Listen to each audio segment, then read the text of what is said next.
Se você pudesse voltar a Jerusalém dos tempos bíblicos, a maior coisa que veria seria o templo. Esse lindo edifício foi projetado pelo rei Davi e construído pelo rei Salomão. Eles acreditavam que era a casa do Deus do universo. Espera, eu pensava que ela fosse no céu.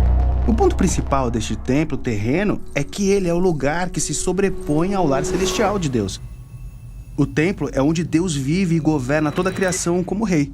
Isso é legal. Mas nem mesmo Salomão, que construiu o templo, acreditava que ele pudesse conter o Deus do universo, né? Sim, o edifício era apenas um símbolo, que indicava que toda a criação era o templo de Deus. É disso que se trata a primeira página da Bíblia de Gênesis 1. Sério? Lá diz que a criação é o templo de Deus? Nem precisa dizer, a história toda mostra isso. Em Gênesis 1, Deus cria um mundo ordenado a partir de um deserto escuro, usando palavras em uma série de 7 dias. No 7º dia, a presença de Deus enche a criação quando ele descansa e governa. Da mesma forma, o tabernáculo e depois o templo foram construídos e dedicados em uma série de 7 discursos em 7 dias, depois dos quais o sacerdote ou o rei descansaria e governaria na presença de Deus. Ah, então toda a criação é onde Deus pretende habitar. É como o seu templo. Exatamente. Agora vire a página para Gênesis 2 e temos outro retrato da criação. Este se concentra na Terra. No centro da Terra tem uma região chamada Éden, que em hebraico significa prazer.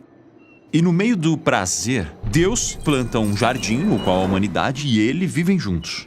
É por isso que o templo foi inspirado no jardim, cheio de imagens de ouro e flores.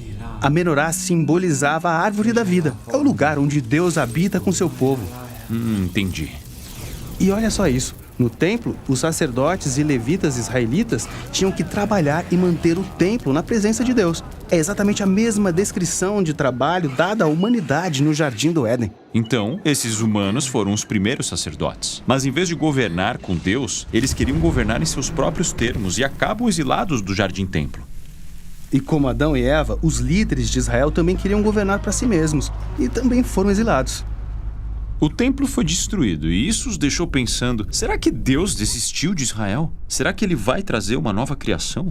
Os profetas bíblicos previram o dia em que Deus criaria um novo templo com um novo sacerdócio. É quando a presença de Deus encheria toda a criação. E quando os israelitas retornaram à terra, eles reconstruíram o templo. Mas ele não saiu da forma que os profetas esperavam. Na verdade, os profetas israelitas depois disseram que esse templo estava totalmente corrompido. Então, eles seguem esperando pelo tempo definitivo. E aqui chegamos à história de Jesus. Ele disse que nele a presença e o governo de Deus chegavam ao mundo de uma nova forma. E se apresentou como um novo tipo de sacerdote. Mas Jesus não era um sacerdote e não trabalhava no templo. Certo. Jesus disse que a presença de Deus, seu descanso e governo encheriam o mundo por meio da sua própria vida, morte e ressurreição. Jesus estava afirmando ser o verdadeiro templo e que esse novo templo se expandiria para incluir toda a criação. Essa é uma afirmação importante. E ficou ainda mais. Depois da sua ressurreição, Jesus disse que a presença de Deus viria a habitar entre seus seguidores, para que eles se tornassem mini-templos.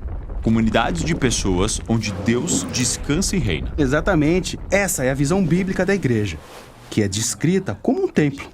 Não é um edifício, mas pessoas. Sim, como quando Pedro diz: vocês são pedras vivas construídas como um templo para o Espírito de Deus habitar. Então, no final da história, vemos um novo templo físico. Não exatamente. O que vemos é um templo cósmico renovado, assim como em Gênesis 1. E essa nova criação não precisa de um edifício como o templo, porque em Jesus toda a criação agora é o lugar onde Deus descansa e governa o mundo com seu povo.